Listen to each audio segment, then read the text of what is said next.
Alright, so in this video we're going to talk about stress eating. Some of you call it emotional eating or overeating or using food to cope, binge eating. The good news is that it's totally possible to overcome and find healing from this. And so we're going to talk about really how to stop this in its tracks in my 5-step process. So step number 1 is identifying what triggers you to overeat or to use food to comfort you. When we feel stressed or triggered, we often go to food for comfort, and it releases this happy chemical where we feel good for a moment, but then we'll feel bad again, and we'll turn to food again for that comfort to get that hit. So it consistently goes in this never-ending cycle where we feel like we're alone or we're going crazy or we can never get past this. But guess what? You can get past this. You can't tackle what you can't understand, though. So this is why you have to understand and actually identify what's causing or triggering you to go to food for that comfort. It's often not the food itself that's the culprit of overeating. It's what we're covering up or numbing with to use food to cope. So there's usually an underlying issue other than food. It could be something like being around family or weighing on the scale or going to parties or feeling left out, getting in an argument. Other times, people just simply get triggered when they aren't perfect on their eating plan.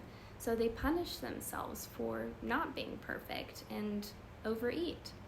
So I really want you guys to write down all the triggers that come to your mind that lead you to go to food.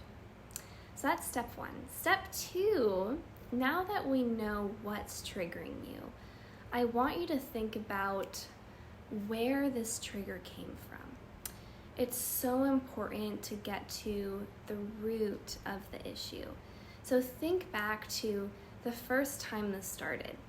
One example I can think of is a girl who every time she goes out to eat, she has this Last Supper mentality where she feels like it's her last time to eat, so she goes all out and overeats. That's her trigger. But when and where did this start? She realized it actually came from her childhood. Her family never went out to eat because of finances, and when they did, they told her, well, honey, get your favorite thing because you may not get to go out to eat again for a long time, and make sure to eat lots of it. And so even just by doing these 2 simple steps, it helped her realize she doesn't have to have this mentality anymore, and that it's not her last time to go out to eat. So that's step number 2. Step number 3, well, there's really 3 parts to step number 3, depending on what type of trigger it is. There's removing the trigger, tackling the trigger, or replacing the trigger. So let's start with remove. Removing the trigger could be in the form of a thing or a food. For instance, if weighing on the scale triggers you to overeat, then simply remove the scale. Or maybe there's a specific food in your home that triggers you when you see it, and you just eat and eat and eat it. Talk to whoever you're living with that these foods cause you to feel out of control, even if it's a healthy food. Think to yourself, do I tend to go to this food for comfort when I feel stressed? If yes, just get rid of all the unsafe foods. Our home really needs to feel safe around food. So that's remove. The other form is tackling our trigger head on. If you always tend to overeat after an argument, you can't just simply remove or get rid of the person you're arguing with. So I want you to really tackle the issue and be brave. Food, just remember, food will not solve the argument. It just makes it harder for you.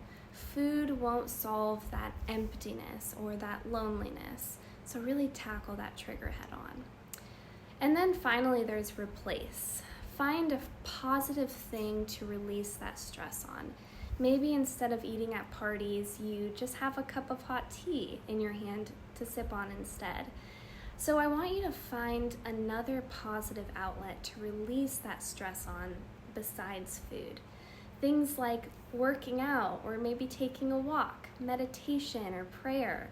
Maybe you tend to overeat at night and you don't know why.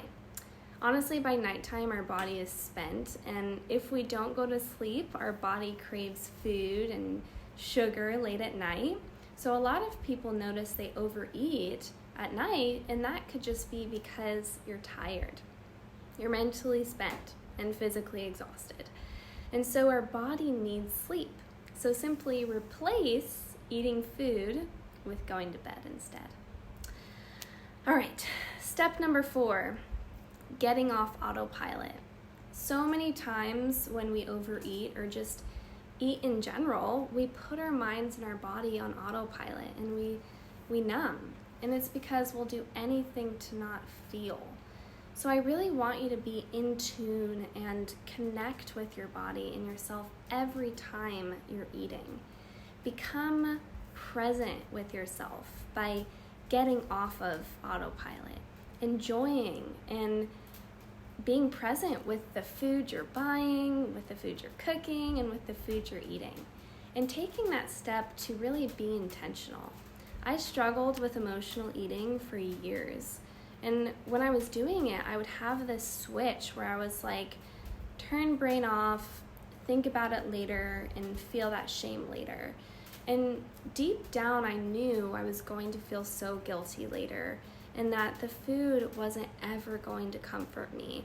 I would turn my brain off, and so I want you to be present with those thoughts. Step number 5 is fueling your body consistently. I often find those who struggle with overeating aren't properly fueling their bodies consistently. They skip breakfast, have a sugary coffee for lunch, and then they feel so hungry by the time it gets to dinner and end up overeating and feeling like they can't stop or feeling out of control. So I want you to plan out your meals ahead of time and make sure to eat balanced meals throughout the day. I promise you this alone will balance out your body and help so much with your relationship with food. So those are the 5 steps.